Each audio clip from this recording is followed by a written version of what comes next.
Hello my dear students, welcome back to Students Focus.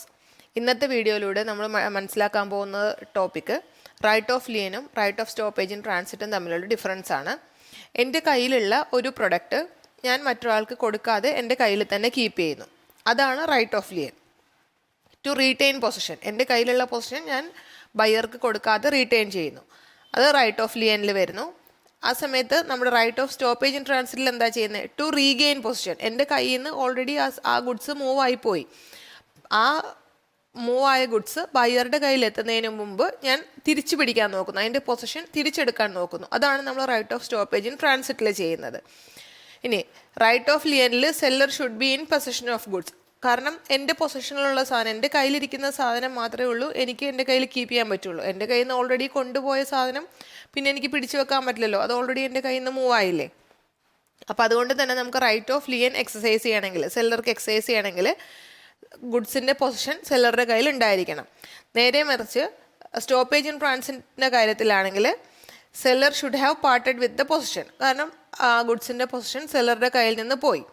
പിന്നെ position should be with a carrier. നമ്മൾ goods ഒരു ക്യാരിയറുടെ കയ്യിൽ, അല്ലെങ്കിൽ lorry ഡ്രൈവറോ അല്ലെങ്കിൽ ഷിപ്പിലോ അങ്ങനെ എന്തെങ്കിലും നമ്മൾ കയറ്റി വെച്ചു, അപ്പോൾ ഗുഡ്സിൻ്റെ പൊസിഷൻ ഒരു ക്യാരിയറുടെ കയ്യിലായിരിക്കണം. പിന്നെ തേർഡ് കണ്ടീഷൻ എന്താണ്? ബയർ ഗുഡ്സിൻ്റെ പൊസിഷൻ എടുത്തിട്ടുണ്ടാവാൻ പാടില്ല. ഇപ്പോൾ നമ്മുടെ ക്യാരിയർ കൊണ്ട് ബയർക്ക് ആ ഗുഡ്സ് ഡെലിവർ ചെയ്ത് കഴിഞ്ഞാണെങ്കിൽ നമുക്ക് right of stoppage in transit exercise ചെയ്യാൻ പറ്റുമോ? പറ്റില്ല. അപ്പോൾ സെല്ലറുടെ കേസിലാണെങ്കിൽ, ഇപ്പോൾ നമ്മുടെ റൈറ്റ് ഓഫ് ലിയൻ്റെ കേസിലാണെങ്കിൽ സെല്ലറുടെ കയ്യിൽ ഗുഡ്സ് ഉണ്ടെങ്കിൽ സെല്ലർക്ക് റൈറ്റ് ഓഫ് ലിയൻ എക്സസൈസ് ചെയ്യാൻ പറ്റും. പക്ഷേ right of stoppage in transit exercise ചെയ്യണമെങ്കിൽ സെല്ലറുടെ കയ്യിൽ നിന്ന് ഗുഡ്സ് മൂവ് ചെയ്തിട്ടുണ്ടാവണം, ആ ഗുഡ്സ് ഒരു കാരിയറുടെ കയ്യിലായിരിക്കണം, പിന്നെ ആ ഗുഡ്സ് ബയറുടെ കയ്യിൽ എത്തിയിട്ടുണ്ടാവാൻ പാടില്ല. ഇനി നെക്സ്റ്റ് വരുന്നത് it can be exercised even when the buyer is not insolvent. Buyer insolvent ആണെങ്കിലും അല്ലെങ്കിലും സെല്ലർക്ക് വേണമെങ്കിൽ റൈറ്റ് ഓഫ് ലിയൻ എക്സസൈസ് ചെയ്യാം. അപ്പോൾ അദ്ദേഹം ഗുഡ്സ് വിറ്റു, അതിൻ്റെ ക്യാഷ് കിട്ടിയിട്ടില്ല, അപ്പോൾ ഗുഡ്സ് പൊസിഷനിലാണെങ്കിൽ എക്സസൈസ് ചെയ്യാനായിട്ട് സാധിക്കും. പക്ഷേ right of stoppage in transit exercise ചെയ്യണമെങ്കിൽ ബയർ ഇൻസോൾവെൻ്റ് ആയിരിക്കണം. അതൊരു ഇമ്പോർട്ടൻറ്റ് ക്ലോസ് ആണ്, അതിനെ ബേസ് ചെയ്ത് ക്വസ്റ്റ്യൻസും വരുന്നതാണ്. അതുകൊണ്ട് നിങ്ങളത് കൃത്യമായിട്ട് മനസ്സിലാക്കി പഠിക്കണം. അപ്പോൾ കാരണം ബയർ ഇൻസോൾവെൻ്റ് അല്ലാന്നുണ്ടെങ്കിൽ നമ്മളൊരു ഗുഡ്സ് കയറ്റി അയച്ചാൽ ഗുഡ്സ് അവിടെ ചെന്ന് ഡെലിവർ ആകുമ്പോൾ ബയർ പേയ്മെൻറ്റ് കൊടുക്കാമല്ലോ. ബയർ പേയ്മെൻറ്റ് കൊടുക്കോ ഇല്ലയോ എന്ന് നമുക്ക് ഉറപ്പില്ല.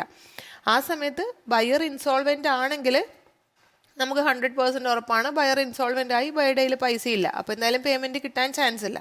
അപ്പോൾ അതുകൊണ്ട് തന്നെ നമ്മൾ മീൻസ് സെല്ലർക്ക് ആ ഗുഡ്സ് സ്റ്റോപ്പേജിൽ ബ്ലോക്ക് ചെയ്യാനായിട്ട് സാധിക്കും, എന്നിട്ട് അതിൻ്റെ പൊസിഷൻ റീഗെയിൻ ചെയ്തെടുക്കാനായിട്ട് സാധിക്കും. ഇനി നെക്സ്റ്റ് വരുന്നത് right of stoppage in transit. നമ്മൾ തുടങ്ങുന്നത് എപ്പോഴാണ്? റൈറ്റ് ഓഫ് ലിയൻ എൻഡ് ചെയ്ത ശേഷമാണ് right of stoppage in transit തുടങ്ങുന്നത്. അത് നിങ്ങൾ ജസ്റ്റ് ഒന്ന് ആലോചിച്ചാൽ മതി. കാരണം സെല്ലറുടെ കയ്യിൽ ഗുഡ്സ് ഇരിക്കുമ്പോൾ എന്താണ്? റൈറ്റ് ഓഫ് ലിയൻ ആണ് എക്സസൈസ് ചെയ്യുന്നത്. സെല്ലറുടെ കയ്യിൽ നിന്ന് ഗുഡ്സ് അങ്ങ് മൂവ് ചെയ്ത് കഴിയുമ്പോൾ, സെല്ലറുടെ കാരിയറുടെ കയ്യിലോ മറ്റാരുടെയെങ്കിലും കയ്യിൽ ഗുഡ്സ് നമ്മളങ്ങ് സെല്ലറുടെ നിന്ന് പൊസിഷൻ മാറിക്കഴിയുമ്പോഴാണ് നമ്മുടെ right of stoppage in transit start ചെയ്യുന്നത്. അതുകൊണ്ട് തന്നെ right of stoppage in transit begins when the right of lien ends. ഇനി നെക്സ്റ്റ് വരുന്നത് right of lien comes to an end as soon as the goods go out of the position of the seller. നമ്മൾ പറഞ്ഞു right of lien exercise ചെയ്യണമെങ്കിൽ goods സെല്ലറുടെ കയ്യിൽ ഉണ്ടായിരിക്കണം. കാരണം എൻ്റെ കയ്യിലില്ലാത്തൊരു സാധനം എനിക്ക് പിടിച്ചു വെക്കാൻ സാധിക്കില്ലല്ലോ. അപ്പോൾ അതുകൊണ്ട് തന്നെ right of lien comes to an end as soon as the goods go out of the position of the seller. സെല്ലറുടെ കയ്യിൽ നിന്ന് എപ്പോഴാണോ ഗുഡ്സ് മൂവ് ചെയ്യുന്നത്, സെല്ലറുടെ കയ്യിൽ നിന്ന് ഗുഡ്സ് മാറിക്കഴിഞ്ഞാൽ റൈറ്റ് ഓഫ് ലിയൻ എക്സസൈസ് ചെയ്യാനായിട്ട് സാധിക്കില്ല. നേരെ മറിച്ച് സ്റ്റോപ്പേജ് ഇൻ ട്രാൻസിറ്റിൻ്റെ കാര്യത്തിൽ എങ്ങനെയാണ്? Right of stoppage in transit comes to an end as soon as the goods are delivered to the buyer. Buyer ഗുഡ്സിൻ്റെ പൊസിഷൻ ഏറ്റെടുത്ത് കഴിഞ്ഞാൽ, അല്ലെങ്കിൽ ബയർക്ക് ഗുഡ്സ് ഡെലിവർ ചെയ്ത് കഴിഞ്ഞാൽ സെല്ലർക്ക് ഒരിക്കലും right of stoppage in transit exercise ചെയ്യാനായിട്ട് സാധിക്കില്ല. അതുകൊണ്ട് തന്നെ നമ്മൾ റൈറ്റ് ഓഫ് സ്റ്റോപ്പേജ് ഇൻ ട്രാൻസിറ്റിനെ it's an extension of right of lien എന്ന് പറയും. കാരണം റൈറ്റ് ഓഫ് ലിയൻ്റെ കുറച്ചും കൂടെ ഒരു എക്സ്റ്റൻഷനാണ്. കാരണം റൈറ്റ് ഓഫ് ലിയൻ കയ്യിലിരിക്കുന്ന സമയത്ത്, ഗുഡ്സ് പൊസിഷനിലുള്ള സമയത്ത് നമ്മൾ എക്സസൈസ് ചെയ്യുന്നു.